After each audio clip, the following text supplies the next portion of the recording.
Hi hello welcome to competitive cracker. ഞാൻ പ്രശാന്ത്. ഞാൻ ചിക്കുമോൻ Philip. അപ്പോൾ നമ്മളെന്താ വീണ്ടും വന്നിരിക്കുന്നത്, അതായത് നിങ്ങൾ വളരെ ഇമ്പോർട്ടൻ്റ് ആയ മെസ്സേജുകൾ പറയാനായിരിക്കും ഞങ്ങൾ രണ്ടാളും കൂടി പ്രധാനമായിട്ടും വരിക. അപ്പോൾ വളരെ ഇമ്പോർട്ടൻ്റ് ആയൊരു മെസ്സേജാണ്. കാരണം കഴിഞ്ഞ ദിവസം നമുക്ക് വന്ന സെക്രട്ടറിയുടെ ഒരു സിലബസ് നമുക്ക് വന്നിട്ടുണ്ടായിരുന്നു അല്ലേ. അപ്പോൾ സിലബസുമായി ബന്ധപ്പെട്ട് ആ സിലബസ് വന്ന സമയത്ത് തന്നെ നമ്മൾ ലൈവും മറ്റു കാര്യങ്ങളൊക്കെ പോയി. പിന്നെ ഒരുപാട് സംശയങ്ങൾ അതുമായി ബന്ധപ്പെട്ട് കുട്ടികൾ നമ്മളോട് ചോദിക്കുന്നുണ്ട്. അപ്പോൾ അതിൽ നിന്നും പ്രധാനപ്പെട്ട കുറച്ച് സംശയങ്ങൾ ഡിസ്കസ് ചെയ്യാൻ വേണ്ടിയിട്ടാണ് ഞങ്ങൾ ഇന്ന് വന്നിരിക്കുന്നത്. അപ്പോൾ വീഡിയോ മൊത്തമായിട്ടും കാണാം, സ്കിപ്പ് ചെയ്യാതെ എന്ത് ചെയ്യുക, വീഡിയോ മുഴുവനായിട്ട് നിങ്ങൾ കാണാം. ഓക്കെ, നമുക്കറിയാം നമ്മൾ കഴിഞ്ഞ ദിവസം വന്ന സിലബസ് ഇതായിരുന്നു അല്ലെ സാറേ. നമുക്ക് അതെ. അപ്പോൾ ആദ്യത്തെ ചോദ്യം സാറേ, നമുക്ക് ഈ ഒരു സിലബസ് വന്നു. ഇനി ഈ അടുത്ത് നടക്കാനുള്ളതാണ് ജൂനിയർ ക്ലർക്ക് കാഷ്യറിന്റെ എക്സാം. അപ്പോൾ ആ എക്സാമിന്റെ സിലബസ് വന്നില്ല, വരാൻ പോകുന്നേ ഉള്ളൂ. പക്ഷെ ഈ ഒരു സിലബസിന്റെ ബേസ് നമ്മൾ അതുമായിട്ട് ബന്ധപ്പെട്ട് കണക്ട് ചെയ്ത് പറയുമ്പോൾ നമുക്ക് എന്തെങ്കിലും മാറ്റങ്ങൾ നമുക്ക് പറയാൻ വേണ്ടി പറ്റുമോ? നമുക്ക് പ്രധാനമായിട്ടും ഇംഗ്ലീഷ്, മാത്സ്, GK ഇതേ പാറ്റേണിൽ തന്നെ വരുവാനായിട്ടാണ് ചാൻസ് ഉള്ളത്. കാരണം 3-ന് 10 മാർക്ക് വീതമാണ് ഏറെക്കുറെ മെയിൻ ഏരിയാസ് ഈ ഒരു സെക്രട്ടറിയുടെ സിലബസിൻ്റെ അകത്തുണ്ട്. ഇത് തന്നെ നമുക്ക് ജൂനിയർ ക്ലർക്കിന്റെ എക്സാമിന് എക്സ്പെക്ട് ചെയ്യാം. ഓഡിറ്റ് എന്ന ഭാഗം നമുക്ക് ക്ലർക്കിനില്ല. നമുക്ക് ഈ സെക്രട്ടറിയുടെ എക്സാമിന് ഓഡിറ്റിംഗ് എന്ന് വരുന്നത് 10 മാർക്കിന്റെ ക്വസ്റ്റ്യൻസ് ആണ്. അതായത് 10 ക്വസ്റ്റ്യൻസ് ഉണ്ട്. അപ്പം ഓഡിറ്റിംഗ് എന്നൊരു ഭാഗം നമുക്ക് ക്ലർക്കിന്റെ എക്സാമിന് ഉണ്ടാവത്തില്ല. അതുപോലെ തന്നെ മാർക്കിന്റെ കാര്യത്തിലും വ്യത്യാസമുണ്ട്.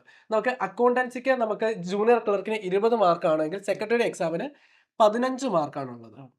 അപ്പം നേരിയ വ്യത്യാസം നമ്മുടെ സിലബസ് എക്സ്പെക്ട് ചെയ്യാവുന്നതാണ്. ഓക്കെ, അപ്പോൾ നമുക്ക് മനസ്സിലാവും അധികം വൈഡ് അല്ലെങ്കിൽ കൂടി കുറച്ചൊക്കെ എക്സെപ്ഷൻ, അതായത് എന്താ ഏരിയ നമുക്ക് ചോദിക്കാവുന്ന ഏരിയ കുറച്ചൊക്കെ എക്സെപ്ഷൻ ഉണ്ടാവുന്നതാണ്. ഇനി മറ്റു പ്രധാനപ്പെട്ട ചോദ്യം സാറേ, നമ്മൾക്കിപ്പോൾ ദിവസം നമ്മളെ മുകളിൽ അത്രയേ ഉള്ളൂ. അപ്പോൾ ഈ ഒരു ഏരിയ നമ്മൾ വെച്ച് പഠിക്കുകയാണെങ്കിൽ വൈഡ് ആയിട്ടുള്ള ഏരിയ നമുക്കുള്ളത്. അപ്പോൾ ഈ വൈഡ് ആയിട്ടുള്ള ഏരിയ എന്ന് പറയുമ്പോൾ നമ്മൾ കൂടുതലായിട്ട് പഠിക്കുന്ന സമയത്ത് നമുക്ക് എന്താ ഒരു പ്രശ്നം ഉണ്ടാവുക വെച്ചാൽ വൈഡായിട്ട് കുറേ പഠിക്കുന്നു, പക്ഷെ ചിലപ്പോൾ അതിൽ നിന്ന് നമുക്കൊന്നും വന്നില്ലെങ്കിലോ അല്ലെങ്കിൽ നമുക്ക് അതൊന്നും മനസ്സിലായില്ല, ഇങ്ങനെ ഏരിയ ഉണ്ടാവും നമുക്ക്. അപ്പോൾ ഈ വൈഡായിട്ടുള്ള ഏരിയ നമുക്ക് എങ്ങനെയാണ് നമുക്ക് കവർ ചെയ്യാൻ വേണ്ടി പറ്റുക? എനിക്കൊരു കാര്യം പറയാനുള്ളത്, ഇനി നമുക്ക് എക്സാമിന് 60 ദിവസം അടുത്തേ ഉള്ളൂ. അപ്പം ഈ ഒരു സിലബസ് സെക്രട്ടറിയുടെ എക്സാം ഈ ജൂൺ മാസം നടക്കാനുള്ള എക്സാമിന്റെ സിലബസ് ആണ് ഇപ്പൊ നിലവിൽ വന്നിരിക്കുന്നത്. അപ്പൊ ജൂനിയർ ക്ലർക്കിന്റെ സിലബസ് ഉടനെ വരും എന്ന എക്സ്പെക്ടേഷനിലാണ് എല്ലാവരും ഇരിക്കുന്നത്. ഉടനെ വരുവാനായിരുന്നുവെങ്കിൽ ഈ സെക്രട്ടറിയുടെ സിലബസിന്റെ ഒപ്പം തന്നെ വരുമായിരുന്നു. ഇനി മിക്കവാറും ജൂൺ മാസം അവസാനം അല്ലെങ്കിൽ ജൂലൈ മാസം ആദ്യത്തോടുകൂടി നമുക്ക് ക്ലർക്കിന്റെ സിലബസ് എക്സ്പെക്ട് ചെയ്താൽ മതി. അപ്പം സിലബസ് വന്നിട്ട് പഠിക്കാമെന്ന് വിചാരിച്ചിരിക്കുന്ന ആളുകളോടാണ് ഞാൻ പറയാൻ പോകുന്നത്. ഇനിയുള്ള അവർക്ക് സിലബസ് വന്നു കഴിഞ്ഞാൽ ആ കിട്ടുന്ന 30 ദിവസങ്ങളോ അല്ലെങ്കിൽ 35 ദിവസങ്ങളായിരിക്കും. ആ ഒരു ദിവസം കൊണ്ട് ഇത്രയും വൈഡ് ആയിട്ടുള്ള ഒരു സിലബസ് പഠിച്ചു തീർക്കാനായിട്ട് പറ്റില്ല. ഏറെക്കുറെ ഇതേ സിലബസ് തന്നെ വരുവാനായിട്ടാണ് ചാൻസ്. അതുകൊണ്ട് ഇപ്പോഴേ നിങ്ങൾ എന്ത് ചെയ്യുക, പഠിച്ചു തുടങ്ങണം. നമുക്ക് ലോയുടെ ഒക്കെ കംപ്ലീറ്റ് ഏരിയയും നമ്മുടെ സെക്രട്ടറിയുടെ എക്സാമിന്, അതായത് 110 സെക്ഷനും 201 റൂളും നമ്മുടെ ഈ എക്സാമിന് 15 മാർക്കിന് വേണ്ടിയിട്ട് വരുന്നുണ്ട്. അപ്പം ക്ലർക്കിന്റെ എക്സാമിനും 15 മാർക്ക് തന്നെയാണ് ആക്ട് ആൻഡ് റൂൾ ഭാഗത്തുനിന്ന് വരുന്നത്. അപ്പം ഇതുപോലെ തന്നെ നമുക്ക് എന്താണ് റൂള് 201ഉം 110 സെക്ഷനും നമുക്ക് എക്സ്പെക്ട് ചെയ്യാം. അപ്പോൾ അങ്ങനെയൊക്കെ നമുക്ക് വൈഡ് ആയിട്ടുള്ള ഒരു ഏരിയ ആണെങ്കിൽ കൂടി നമുക്ക് കൃത്യമായിട്ട് പഠിച്ചു, കാരണം ഇപ്പൊ നമ്മൾ തുടങ്ങണം അല്ലെ. ഇപ്പൊ മുതൽ നമ്മൾ തുടങ്ങിയാൽ നമുക്ക് ആ വൈഡ് ഏരിയ നമുക്ക് ശരിക്കും പറഞ്ഞാൽ കവർ ചെയ്യാൻ വേണ്ടി പറ്റും. പക്ഷെ ഇനി CSV junior clerk cashier exam വരുമ്പോഴും ഏതാണ്ട് ഇതേ സിലബസ് തന്നെയായിരിക്കും. എന്നാൽ ഇതിൽ നിന്ന് ചെറിയ കുറച്ച് മാറ്റങ്ങളെ നമുക്ക് ഉണ്ടാവാൻ അല്ലെ, ചെറിയ മാറ്റങ്ങൾ ഉണ്ടാവും. എന്നാൽ തന്നെ 20 ബാങ്കിങ് 20 മാർക്കാണ്, ക്ലർക്കിനും അതെ സെക്രട്ടറിക്കും 20 മാർക്ക് തന്നെയാണ്. അപ്പം ബാങ്കിങ് നമുക്ക് ഏറെക്കുറെ ഇതേ സിലബസ് തന്നെ എക്സ്പെക്ട് ചെയ്യാം. പിന്നെ അക്കൗണ്ടൻസി പാർട്ടിലാണ് ഞാൻ പറഞ്ഞ ഒരു വ്യത്യാസമുള്ള. അക്കൗണ്ടൻസി നമുക്ക് ക്ലർക്കിന് 20 മാർക്കും സെക്രട്ടറിക്ക് 15 മാർക്കുമാണ്. അപ്പം ഏതെങ്കിലും കുറച്ച് ഏരിയാസ് കൂടുതൽ വരുവാനുള്ള ചാൻസ് ഉണ്ട്. അക്കൗണ്ടൻസി പാർട്ടിൽ നിന്ന് ഏതെങ്കിലും ചില പോർഷൻസ് കൂടുതൽ വരാൻ ഉള്ള ചാൻസ് ഉണ്ട്. പക്ഷെ ഇപ്പൊ തന്നെ അഡ്വാൻസ് ലെവലുള്ള സിലബസ് ആണ് നമുക്ക് വന്നിരിക്കുന്നത്. നമുക്ക് ഏറ്റവും നമ്മുടെ എന്ന് പറയുന്ന പോലെ തന്നെ ഇൻട്രൊഡക്ഷൻ ഡെഫിനിഷൻ മുതലാണ് നമുക്ക് വന്നിരിക്കുന്നത്. അപ്പം ഇതേ സിലബസ് എന്നൊക്കെ അക്കൗണ്ടൻസി പാർട്ടും എക്സ്പെക്ട് ചെയ്യാവുന്നതാണ്. അപ്പോൾ മറ്റൊരു കാര്യം സാറേ, നമുക്കിനിപ്പോൾ 60 ദിവസം നമ്മളെ കയ്യിലുള്ളൂ ഇത് ജൂനിയർ ക്ലർക്ക് കാഷ്യർ എക്സാമിന്.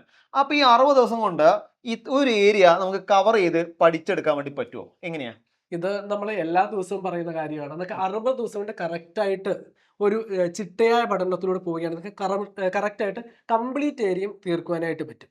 ഇപ്പം നമുക്ക് ഇംഗ്ലീഷ് നമുക്ക് ഓൾറെഡി എക്സാമുകൾക്ക് വന്നിരുന്ന അതേ പാറ്റേണിൽ തന്നെയാണ് നമ്മുടെ സിലബസ് വന്നിരിക്കുന്നത്. ഇപ്പം എല്ലാവരും പറയും ഇതൊരു വൈഡ് ആയിട്ടുള്ള സിലബസ് ആണ്, ഒരുപാട് കാര്യങ്ങൾ ഇതിൻ്റെ അകത്ത് ഉൾക്കൊള്ളിച്ചിട്ടുണ്ടല്ലോ എന്ന് പറയും. എനിക്ക് നിങ്ങളോട് പറയാനുള്ള ഒരു കാര്യം, നമ്മൾ ഇത്രയും നാളും എക്സാമിന് എങ്ങനെയായിരുന്നോ പഠിച്ചത് അതേ ഏരിയാസ് തന്നെയാണ് സിലബസ് ആയിട്ട് വന്നിരിക്കുന്നത്. അതിൽ നിന്ന് ഒരു ഭാഗം പോലും ഒഴിവാക്കിയിട്ടില്ല. കുറച്ച് ഭാഗങ്ങൾ കൂടുതലായിട്ട് ചേർത്തിട്ടേ ഉള്ളൂ. അപ്പോൾ കൂടുതലായിട്ടുള്ള ചേർത്ത ഭാഗങ്ങൾ എന്ത് ചെയ്യുക, നിങ്ങൾ പുതുതായിട്ട് പഠിക്കുക. പഠിച്ചുകൊണ്ടിരുന്ന ഭാഗങ്ങൾ നന്നായിട്ടൊന്ന് റിവൈസ് ചെയ്യുക.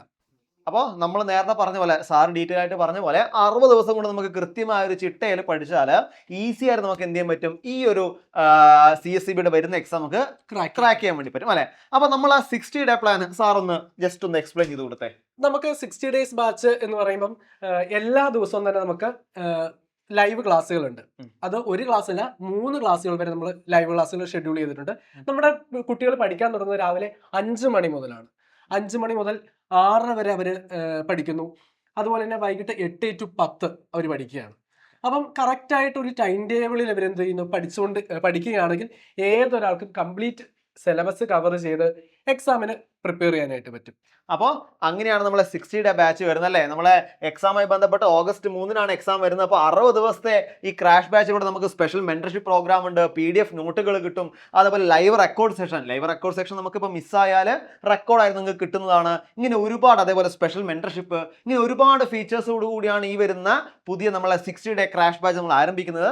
അപ്പോൾ ഈ ക്രാഷ് ബാച്ചുമായി ബന്ധപ്പെട്ട കാര്യങ്ങൾ അറിയാനും ബാച്ചിൽ ജോയിൻ ചെയ്യാനും വേണ്ടി നിങ്ങൾക്ക് ഇവിടെ ബോർഡ് നമ്പർ കൊടുത്തിട്ടുണ്ട്. ഈ ബോർഡ് നമ്പറിൽ കോൺടാക്ട് ചെയ്യാം. ഇത് കൂടാതെ ഞാൻ ഒരു കാര്യം വിട്ടുപോയിട്ടുണ്ട്. നമ്മൾ ഈ 60 ദിവസവും എക്സാമുകളുണ്ട് നമുക്ക്. അതായത് വീക്കിലി എക്സാം നമ്മൾ എങ്ങനെയാണോ CSCBയുടെ എക്സാം നടത്തുന്നത് അതേ പാറ്റേണിൽ നമ്മൾ വീക്കിലി എക്സാം കണ്ടക്ട് ചെയ്യുന്നു. അതുകൂടാതെ ഡെയിലി എക്സാമുകൾ നമ്മൾ കണ്ടക്ട് ചെയ്യുന്നുണ്ട്. അപ്പം എല്ലാ ദിവസവും എക്സാം എഴുതി അവർക്ക് എന്ത് ചെയ്യാം, ടൈം മാനേജ് ചെയ്ത് CSCB എക്സാമിന് വേണ്ടി പ്രിപ്പയർ ചെയ്യാനായിട്ട് പറ്റും. ഓക്കെ, അപ്പോൾ നേരത്തെ പറഞ്ഞ പോലെ തന്നെ നിങ്ങൾക്ക് ഈ ബാച്ചുമായി ബന്ധപ്പെട്ട കാര്യങ്ങൾ അറിയാനും ബാച്ചിൽ ജോയിൻ ചെയ്യാനും വേണ്ടി ഈ ബോർഡ് നമ്പറിൽ കോൺടാക്ട് ചെയ്യാം. അല്ലെ താഴെ ഗൂഗിൾ ഫോം കൊടുത്തിട്ടുണ്ട്, ആ ഗൂഗിൾ ഫോം ത്രൂയും ഞങ്ങളിലേക്ക് കോൺടാക്ട് ചെയ്യാം അല്ലേ. അപ്പോൾ അതൊക്കെയാണ് നമുക്ക് ഇന്ന് പറയാനുള്ളത്. അപ്പോൾ അടുത്ത വീഡിയോ മറ്റേ വീണ്ടും കാണാം. അതുവരെ താങ്ക് യു.